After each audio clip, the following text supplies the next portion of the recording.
And we're live. Welcome to the Unbelief Podcast. I'm Jeremy Steele, and I am here with Sharon Rocky Roggio. And I got it right this time. You got it. Sharon Rocky Roggio. That's right. Okay. So last time we were together in May, you're the director of 1946, the movie. Also in the movie, the documentary of how the word homosexuality was really erroneously put in a Bible translation. And when we were last together, you were just beginning to work on a broader release for the movie. It was on Amazon, but you have done a lot of work. And so, tell us what's going on with the movie before we get into our main topic today. Yeah. So for some of you who may or may not know, our film did very well on the festival circuit, but we just couldn't get distribution at all. It seemed to be really kind of a learning curve for me, but also an awakening. The Bible's the most published book in the world. Why wouldn't anybody want, this movie? That's a good movie. And what we found out is that it's not just our film. Streamers are not buying social justice content. And so it's been a huge shift since COVID. And as you'll see from Netflix and all the stuff, what's really being bought and made is true crime, celebrity content, and like big natural disaster stuff. So we've had to self-distribute on our own. And now we are available worldwide on the eventive.org platform, which is linked on our website, and that's available all over the world. But, it's not as easy as we have smart TVs these days, and you can I can't hear you, Jeremy. Can you hear me? Okay. But, it's just so easy to just go on your smart TV and watch a movie. Eventive, it's just a couple extra steps to get there. So it was always really difficult to try to get the audience to make that switch. And so we really need a bigger release, a bigger access. So when we got on Amazon, that was me literally. I'm like, well, people put books on Amazon and other things. So why can't we get our movie on Amazon? And so I just self-submitted it and it worked. And I was like, okay, cool. So then I did use AI. I know there's some controversy around that, but I asked ChatGPT, okay, how do we get on Apple? And it told me about a aggregator. There's these things that pretty much are like middlemen. It's almost like paying to play. It's a guaranteed placement on Apple. And so we had to pay to get on it. And I'm like, well, let's just do it because that's just going to, and then YouTube was also part of that, which is great because everybody has YouTube on their smart TVs all over the world, just gives us bigger access. So we decided to do it. And it was very timely and way more costly than we ever thought it was going to be. But, right. Because you had to translate the movie into all kinds of different languages, right? Yeah, so we had the movie already in different languages and we had people help us make those files. And so over the years, we had 10 different languages created. We really had 9, and then I just added the Portuguese, Brazilian Portuguese, because that's a really important territory for the film. And so we thought this was going to be about $5,000 to get on both platforms. And we had the VTT files, they call them, for the subtitles, and everything's going to be fine. And come to find out, then BitMax was like, no, your files don't qualify for Apple. And I'm like, this feels like a scam. Like we have to redo everything. So we have to redo every single one of our closed caption files for something called an ITT file. I'm like, what the heck is this? And so that put us over $10,000 for those languages. And then we added the Brazilian Portuguese, which put us right at that $10,000 mark. But, it's like we already had these territories help us get the film in those languages. I didn't want to leave them hanging. And to even tell you the truth, honestly, like we have some languages that we did, like the Korean, Apple won't even play our movie in Korea. And so, BitMax is like, do you still want to do these subtitles? And I'm like, yes, because we're still going to go to Korea. It's still an important region for us. People can still watch it on Eventive. And so, yes, it's worth us to put that little extra money in, even though it's not going to be on Apple there, which is another thing we'll talk about that I learned about. Around the world doesn't mean around the world. I'm like, well, I think probably the subject matter of the movie, like, I'm sure that there are some governments with firewalls that say, no, no, no. But there are Korean speakers all over the world, right? So, um, Yeah, so the Korean block was new. Originally it was going to be put up, and I don't think it has specifically to do with our movie. I'm not okay, really sure what happened, but I think they just fell out of the territory for this kind of like world release thing. I'm not sure. interesting. It still is a little unclear to me and very frustrating because part of one of our grant proposals that we did get granted for is for us to actually make a physical appearance in Korea. And so we're Oh, working right wow. now with the team to bring Kathy Boldock and Ed Oxford and work with Christians That's over in amazing. Korea. Yeah, and so it was really frustrating to hear.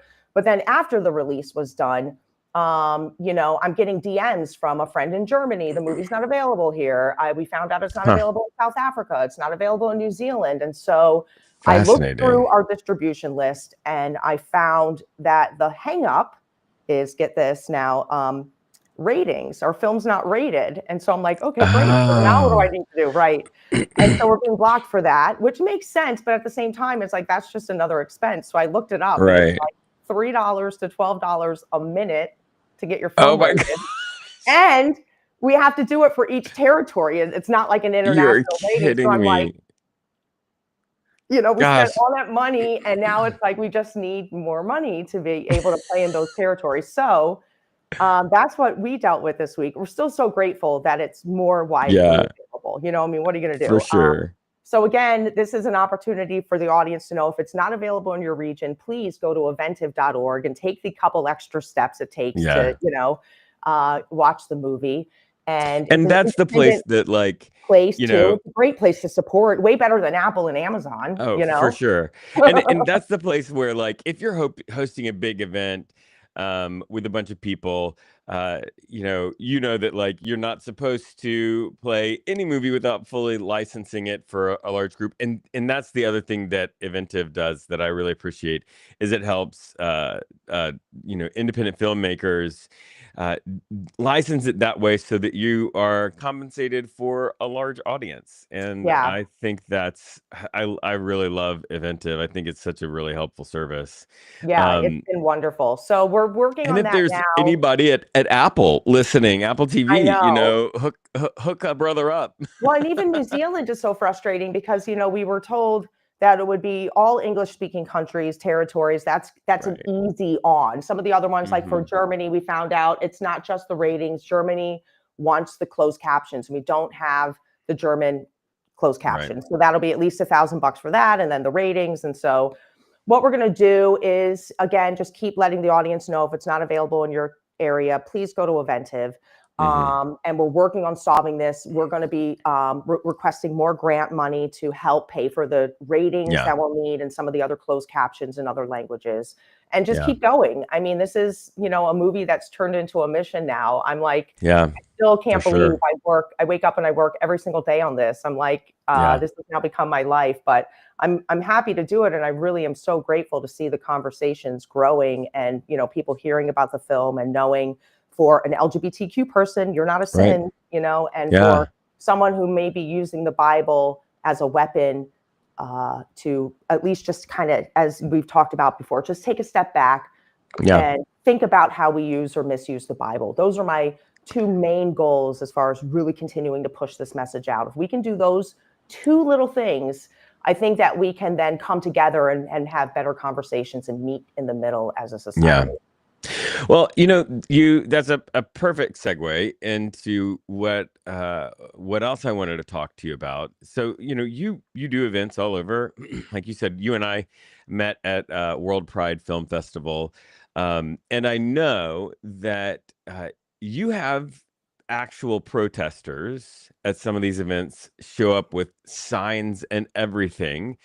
And I think that sort of uh, just overtly homophobic presence is an entryway into us being able to talk about how do you deal with that.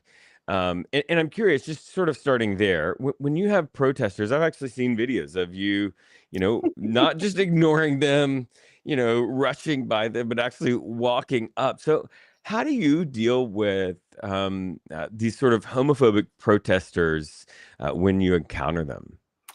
Yeah, so fortunately, we really haven't had the protesters come to our events, Oh, which is okay. great. Yeah, I mean, we've had a couple odd questions or people making statements Hmm. at Q&As where they're just like, it's a little off, you know. Hmm. I've had some people say some things to me in person that were a little off, and I just politely end the conversation Yeah. if I feel that they're being antagonistic and not conversational. Hmm. But I do try for the most part. I've also had people who aren't really antagonistic, but will say things like, "Well, you didn't put the Catholic perspective in the film." And I Right. remember once having a literal like 40-minute conversation trying to explain to this person, you know, there's so many things we could have put in a 90-minute movie, but there's only so much you can put in the film. Right. And we Yeah. chose this and we did this because of this, you know, and they were still so mad that we didn't put the Catholic perspective in.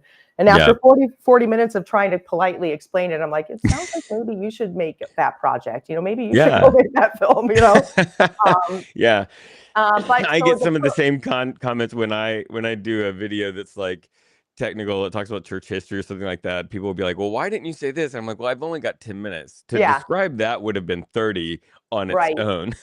Yeah. And it's great. You know, I love, you know, it's fine. It's totally fine. But, you know, it's just that making that connect of like, you know, and so we do encourage beyond the 90-minute film more conversation. And so that's Right. kind of, for me as the filmmaker, we laid every scene in the movie to kind of build on that so that you would want to Right. go out and do more research and things like that and Hmm. have more conversations in maybe spaces where, you know, this was a, a, a mistranslation that happened in the RSV that was you know, propagated by the evangelical church and found by Protestants. And so we kind of Right. followed those three lines. Anyway, so the protesters that we've been dealing with over the last year, I'm just, you know, I'm always wearing my gear when I'm out in the street. I know Right.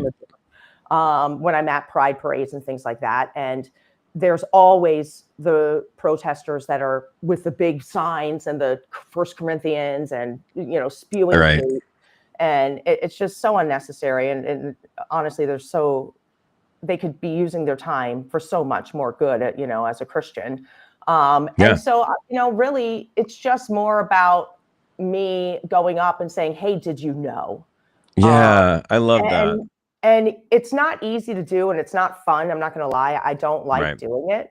But it's interesting to do, and so I've done it 3 times this year. I did it at Okay. the London Pride Fest. I did it at the Atlanta Pride Fest, and then the other one was in Philadelphia. I saw a Wow. protester on the street in Philadelphia, and 2 out of the 3 were nasty to me. Yeah. But When you say nasty, like when you say, "Did you know?" You know, yeah, 1946, like in the RSV, they made this translation error. Um, uh, what's their response? so the guy on the street in Philadelphia refused to listen. As soon as he heard I made a movie about homosexuality in the Bible and that it may or may not be affirming, like we didn't even get there. He just Yeah. started yelling, "Repent, repent, repent," you know, all that stuff. And Yeah. so he wasn't going to listen, and that's fine. You know, I really just kind of wanted to be like, "Hey, I'll take your card. Will you take my card?" and see where it could Yeah. go. And sometimes, you know, like I said, the first time I did it in London was the guy actually took the card and he didn't talk back. He didn't yell. He didn't scream. Wow. He didn't call me names. He shook his head. He took the card and he said, "I'll check it out." And it was like, Wow. that was really cool. So it encouraged Which, me to want to do it more. yeah. And so I really have only been to those pride parades this year. You know, there's only so much Right. time and so There's many things only you can go so to it. much.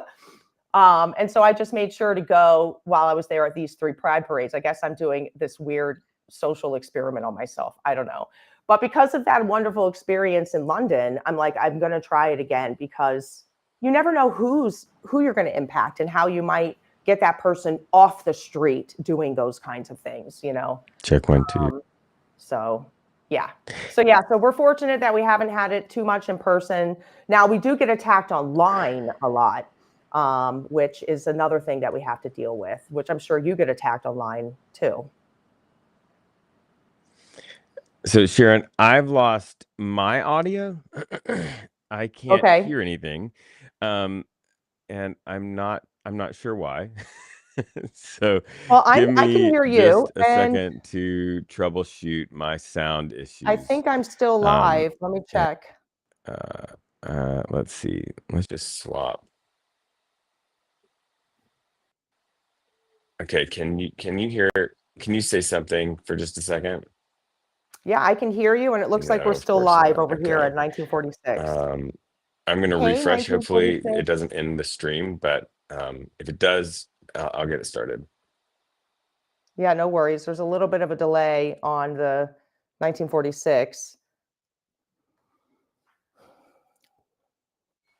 I can still hear both of you. Thank you. Okay, Okay, great. great. Yes. Okay. So we are back in the mix, I think. Sorry about that.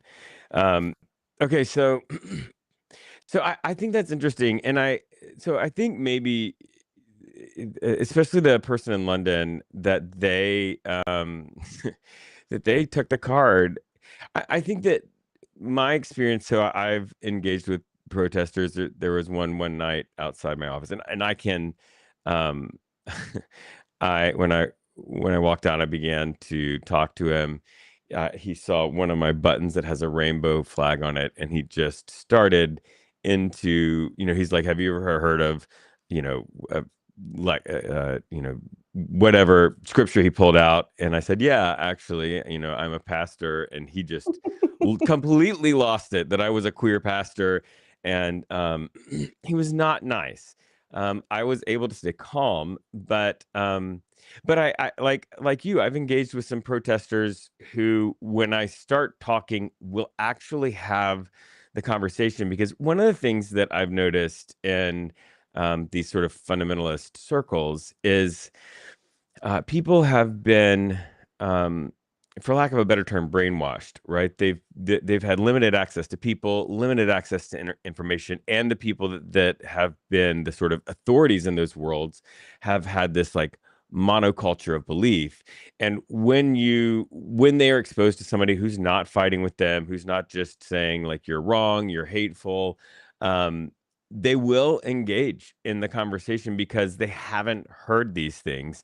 And I really appreciate having 1946, the movie, because I can say there's actually a documentary that goes through, like they found the records where the translation shifted and why, and that there was a problem in that. And they said, I'm going to watch that tonight because, again, not everybody is just a violent bigot, right?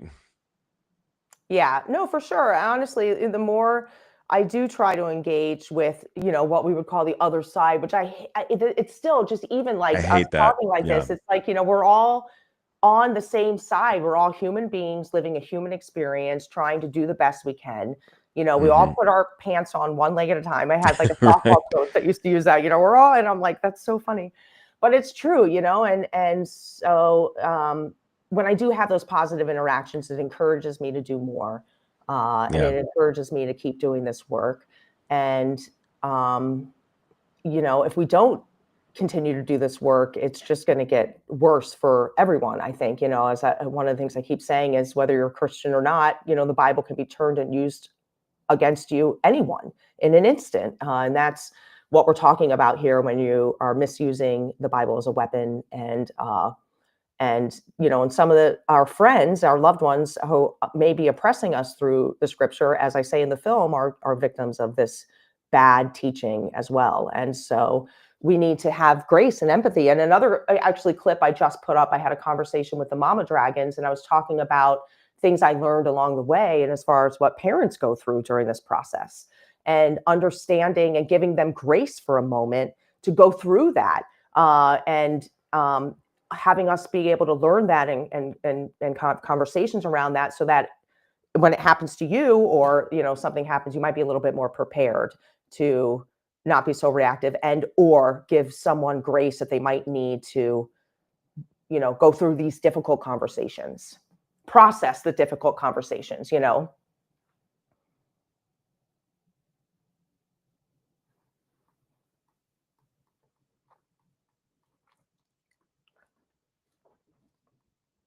Jeremy, lost your audio again.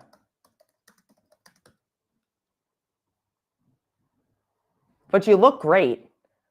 As I was saying, when we did our first Zoom meetup today before we got on the live, he's got that grease thing going on with the hair Oh my and the gosh. jacket. I keep You're the one losing that I want. yeah, updated my Mac OS, and for some reason it keeps losing permission to access the microphone. But what I was saying is that you know, when you engage with people, you know, all emotions are valid. Emotions just happen. We can't choose what emotions happen, and just like when you are having that conversation with someone that has a slightly or really significantly different view, you're hoping that they will have empathy to you. It's important to have empathy for them, and you don't have to validate their response, Correct. but you can say, you know what, this is actually a very common response that people have, and I want you to know that, like, I get it. With your And let's walk with background, through it together, you know? yeah, like with your Yeah. background, like this is not surprising, but I really would like to have more of a conversation with you, and especially people that we love, that we want to stay in relationship with. That is really important, and that's one of the things I love about the movie, is that in some ways the movie is about the translation, but in some ways it's about having people that you love that really disagree with this idea that the Bible doesn't speak against homosexuality. Yeah, definitely. And relationship. How are we doing relationship? You know, how are we Yeah, handling these conversations? You know, the movie would be a completely different movie if my dad hadn't agreed to be in the film. yeah, And even when I started making the movie, you know, I'm like, I've worked in film. I can do this. I'll tell you, it was the hardest thing I've ever had to do in my life. I bet. And I still wanted to make a really good movie and a professional movie, but you know, doing a documentary, it's not like doing a narrative film. Right. It kind of creates itself as it goes, and you have to be able Hmm. to move with it. Yeah. And that was one of the moves, adding my dad and me in this documentary. I wasn't supposed to be in the documentary, you know. Right. But it really did just give us that opportunity to show how we're loving each other, how we're doing relationship, even when we're not agreeing. On a Yeah. technical side, it gave us that opportunity to kind of help with the flow, where Right. then I was able to kind of come in and narrate a little bit without being the Hmm. narrator, but fill in some of those gaps and those pieces, and you follow me around. And so it just kind of helped us bridge those cuts together, those pieces, you Yeah. know, and have a cohesive film. So it really worked together beautifully. And I had a very clear vision for the movie. And, you know, I put together an amazing team, but Hmm. the edit and the outcome far exceeded my expectations. I still Yeah. like will watch the film. I've seen it over 1,000 times, as you can imagine. Right. And I'll still watch the film and find new things or see, you know, feel Hmm. overwhelmed by a scene or emotional or like, wow, that Yeah. was really good. Even like the end is my favorite when David comes out and he's like, Oh I, my God. you know, and he's like, I I can't. I'm knew getting I was emotional called to right now close just that one remembering today. it. It's Yeah, so good. I was where the showing that I came to, there was a religious trauma therapist that we've also had on the podcast. Yeah. She was handing out tissues with her card stuck to them, and I was not prepared for how emotional it was going to be for me. But you know, as you were talking, you know, this is one of the things that I love about this documentary, because sometimes documentaries can become really dry and really cerebral, and the pacing of this, the like adding that affective dimension, it's just brilliant. So, but I want to ask you one more thing. I know you don't have a ton of time left, Yeah. but you and I both get really wild comments on our social media feeds. And I'm curious, when you get those comments, um, how do you respond to those? And I'd love to say, you know, when other people see those comments, get those comments, like, how do we respond? So, it depends on my mood for the day. No, usually I handle it maturely because I do try to keep, I try to keep on brand and conversational. But it's so hard sometimes. So sometimes I will do like a video on the comment that kind of just talks about what they're talking about, and still just try to keep the tone, because it's just so hard. It's like, ugh. And then a lot of the times I just ignore it. Yeah. If it's something really nasty, I might hide it or delete it because I don't want to hurt other people. But there's so many of them, I can't do that to all of it. So it's like, what do I do? Keep the comments off, Yeah. And like, when you say you respond maturely, what does a mature response look like? well, so an immature response would be, I know you are, but what am I kind of thing, or you're wrong, Right, or right. you know what I mean? Or like, Yeah. shut up, or you're a clown, all those kind of Right. things I see other people do, not necessarily like people who are working in the space like we are, but just, regular commenters and things like that. Um, you know, uh, yeah, it's tough. So with the videos that I'll play are like, somebody will be like, it's clear that the Bible is gay. And it's like, no, it's not, and Right. I've got a video that talks about, well, it's not clear. Here are some examples of where it's not clear, kind of laying it out. But that just gets exhausting and old. And so I It try not really to does. do that because it just isn't a really good use of my time or energy. Yeah.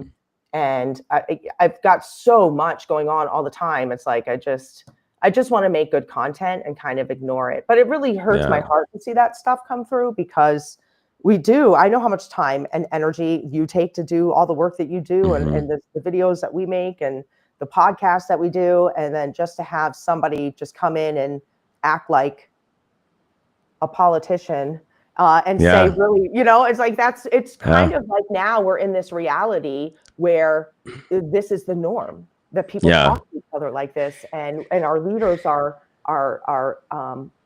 setting the bar, and we need to pull away from that so we can have better conversations, and social media plays a role in that too, where For sure. it's so easy to leave a comment of hate behind a wall, so one of the immature comments, okay, I've thought of an example of an immature response that I would say is like, oh, here, if they have like a profile that's like a blank profile, be like, oh, another troll hiding a coward behind a blank profile. I blacked that a couple times and I'm not proud of that, but it's like, show yourself if you really, or cite your sources. So right. And that's the thing. I think I think that one of the things that's always interesting to people is that I get a lot of those comments in the comments. I get almost none in a DM, right? So oh, in okay. some way, a DM is like an invitation to a conversation. It's longer and it's more personal. The comments, in some part, I feel like are performative, but Yeah. I also feel like you and I probably are the same. We get thousands of comments a week. You can't respond to every one of them. So I try to respond to whatever the video is of that day. But I do think like what you were saying is like, in the current climate, it's so divided that I think that some level of engagement is important just to not continue to be part of that system, right? And to encourage it. And so I always appreciate when you are responding either with a video or with a comment. One of the things that I end up saying sometimes is like, we clearly disagree. You should you should watch 1946 the movie, and but we can agree to disagree, and that is, I think, that is an option. Like we're completely different in our view on this, but we can still be humans, right? And recognize that we are not going to like unify our thing, but we can just have some respect for somebody as another human. Um, uh, yeah, I think modeling that is an important part of working on that problem in the world. Yeah, one of our followers, David, said, some people don't deserve mature conversations, just to be blocked. And that's true Mm-hmm. too. If somebody's like really just not getting there at all. I'll tell you what, I do remember I've had one time where I was back and forth with a commenter and they actually said, you know, you've made me think here. I'm going to rethink this. Yeah. I I never thought that would happen. You know what I mean? And it's been right. one in like 6 years. Like, so it's not good numbers. Right. It's not a great percentage of return there, but I wanted to say, Car in on TikTok said you were talking about people, a Catholic person saying like you didn't give the Catholic perspective. They said they are a Catholic, and this has been really great for me. And then somebody asked a real quick question. They say, I can't wait to see the movie. And the question I bet you get all the time, will it be on Netflix? Yeah, unfortunately, no. So, Yeah. you know, Netflix is one of those beasts where so we have a first look with a guy called David Collins who did Queer Hmm. Eye for the Straight Guy. Yeah. And Oh he God, I love that show. he's done so many other things too. He even did the Hillsong documentary that was Oh on, I wow. believe, Hulu, you know, and so he has access to all of these people. Hmm. And you know, if he can't get us on Netflix, it's just not happening. Like these, Yeah. and you know, even the social justice film that just won the Oscar last year Hmm. can't get distributed. I was talking with Yeah. another friend who had a film about similar themes as 1946, and it was with a very famous Jesuit Catholic priest, James. I Hmm. forget his last name. Everybody knows who I'm talking about if you're in that world. And he had a documentary that he's friends with Martin Scorsese, and Oh wow. Scorsese, his name is executive director on the film. You are His name kidding me. so their Yeah. film is the same as ours. It's on Amazon. Another example, Rob Reiner, big name in Hmm. Yeah, Hollywood, has huge. a documentary film called God and Country. Same thing. Netflix won't touch it. And so they're on Amazon. When I was following that film, they were doing the same thing as us. Watch parties. Here's how you Yep. can license the film, and it'll be on Amazon eventually soon. And I'm like, this is wild. So, Yeah. and there are articles that have come out from IndieWire and some other Hollywood news organizations that are talking about how the social justice world is just not there for these kinds of films, Yeah. unfortunately. And what David told us personally is no one's buying political content. And I'm like, but it's not really a political film, but it is, but it's not, Yeah. But it's so, wild that, our identity as a queer person, it has somehow become something that the different political parties have latched onto as a way to further a political agenda instead of anyway, so but we haven't it even, is now on Apple TV in a yeah, lot of places, lots of countries, not all of them. We talked about that at the beginning of the podcast, and so if your so country's Apple TV and missing, Amazon, right?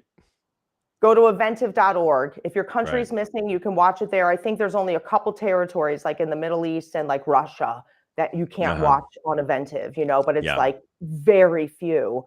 Yeah. But eventually, I want to never say never. Going back to the Netflix thing, Yeah. even though there's all these challenges there, it's still a possibility. Now we're Right. on so many different platforms. They might not want it, but it's something that we will never give up on because, again, Yeah. we want access for the film. And eventually we do want to make it for free. Right now, as we were talking about with all of the bills that we paid for to even get it on Apple and Right. YouTube, like it's just, it's wild. And Yeah. now the costs coming up if we want to get it in more territories with getting the film rated and getting more language accessibilities and all of the monthly bills, even our MailChimp, that's like $300 a month to maintain. It's like, so we're working as hard as we can behind the scenes to make the film available in as many languages as possible. And then again, also, like we were saying, being a presence in person. Yeah. And somebody else was And asking, they wanted to know, they were like, this is interesting. They'd want to keep the conversation going and know a little bit more background. People can email us at 1946themovieinfo@gmail.com if you wanted to, if you had any questions or had more info, wanted more info, let us know. yeah. And I know that you, if I'm right, now is the hour for you to walk to your next meeting. Soon. Yeah, I do got to go. I've got to, yeah, I've got to eat before it and I've got to walk there. It's at 2. It's a 15-minute walk, but I do need to eat. So I'm in London right now. It's 1 p.m. for me. Right. It's early for y'all in the US. Yeah. So one really quickly, somebody asked, what is the website to suggest those who don't have access to Apple TV? It's eventive.org. Yes. And that is listed on all of our linked tree, linked in our bio on 1946 the movie, and on our website 1946themovie.com. And then last thing I wanted to say for anybody, I'm trying to figure out, this is another thing I've been trying to figure out this week that I'm like, what? So the Apple TV link that I have in the US doesn't work here in the UK. It doesn't work in Singapore. They each have their own link. So I'm like, how do I link Apple on our website? You know what I mean? So I asked BitMax, is there a universal link that I can use? And they're like, just tell your audience to type in the name of the movie and search for it. And I'm like, I just want a clickable link that people can go and watch the movie. So I'm trying to figure out what to do about that and make it so, it's already hard enough to, I have on the main website available around the world, Eventive, and people will still, how do I watch this here? Right. Now I've got to have a whole paragraph on how to get the movie on Apple. I can't. Oh my gosh. Yeah. Figuring that out.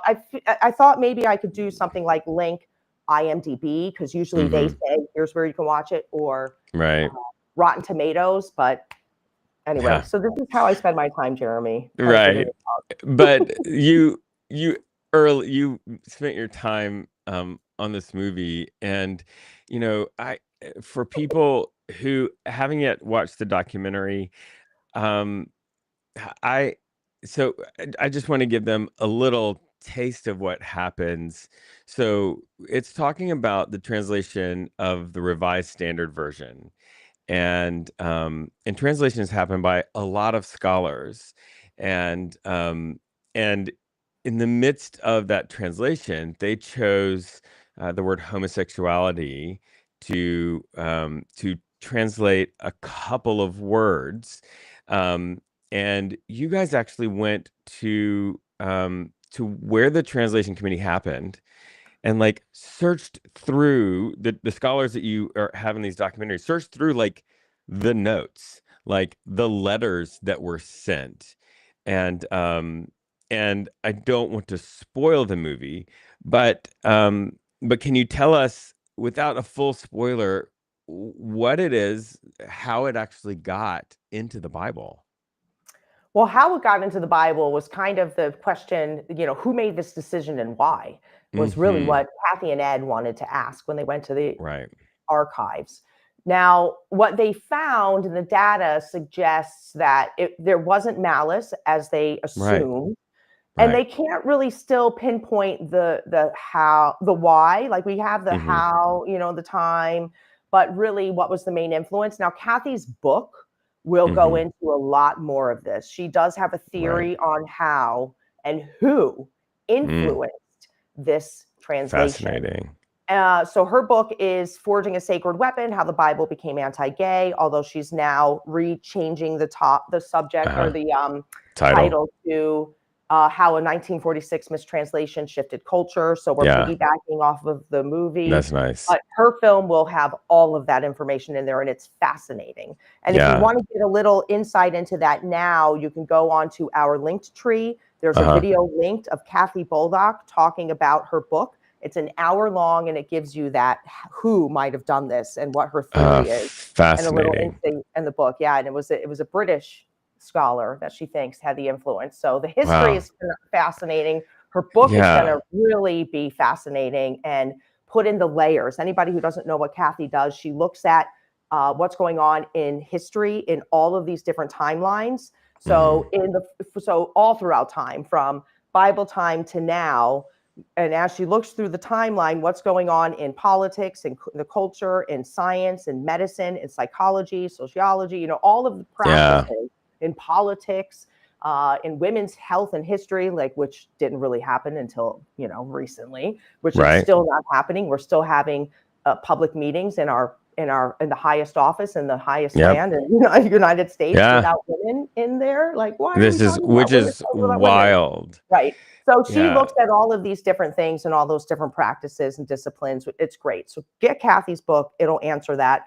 But bottom line is we could see that the translation committee admitted that homosexual was a bad translation. Right. Which is wild. Like they I mean, it's clearly a mistranslation, like classic mistranslation. And they knew about it. Well, they admitted it. They didn't necessarily know about it, but they had the academic integrity enough to say, this is important. We need to look at it because people's lives are at stake. And the reputation of the church is at stake. And so they were a very serious translation committee. And that's what we saw. That's what we saw when we took away from the notes. These were real scholars who took their work very seriously and the lives of the people in their community seriously. So that's it. Watch the movie and read Kathy's book. And right now where I'm going to, we're working on season 2 of the 1946 Culture Shift Tour podcast. So that's really exciting. Episode, and over the weekend we recorded some shots in London. And this season we're talking to people in the US, but primarily in the UK, as we go across the pond and then expand more around the world to talk about issues that are going on here in the UK and LGBTQ. Tomorrow we're talking with a filmmaker who made a film called Outlaws about the decriminalization of homosexuality, and some countries who are still using, who are still criminalizing homosexuality. And it started here in the archives in Britain. And so that movie goes into the archives here of the buggery laws and things like that. So the season is going to be great. I hope you guys love it. We've got the podcast is called the 1946 Culture Shift Tour. This season's UK. Last season was our road trip around America. So that's actually live right now on the YouTube. You can see all of those Culture Shift Tour season 1. But and so it's a brilliant podcast. Yeah. Thank you. Thank you for your work. Thank you for all of your doing. And for this movie, I feel like this movie, like my initial thing is to say it's a gift to the church, but it is really a gift to the world. And it was a personal gift to me as a queer person to watch a movie, a queer person who's also a pastor, to watch a movie that talked honestly and scholarly about the Bible, but also didn't shy away from the relational dimension of this because that is such a huge part of the implications and the fallout from this mistranslation. So thank you so much, Rocky. I really appreciate it. I appreciate you. Thanks for the invite, and let's do it again soon. And next time I'm in DC, I can't wait to give you a big hug. I'm same. And this is all going to be, the whole conversation is going to be on the Unbelief podcast. It's actually, I've bumped something. We're going to release it today. Great. If you are, if you're listening to this podcast, we'd appreciate it if you'd share it. If you know somebody who is interested in this topic of the mistranslation, or a queer person that you love that this kind of thing would be helpful for, share it, rate us, give us all the stars. And if you're interested in a community, a spiritual community of people who are supportive and loving and trying to actually help each other and not judge each other, it's called Not Church. You can go to patreon.com/skepticpastor, and it's a fun place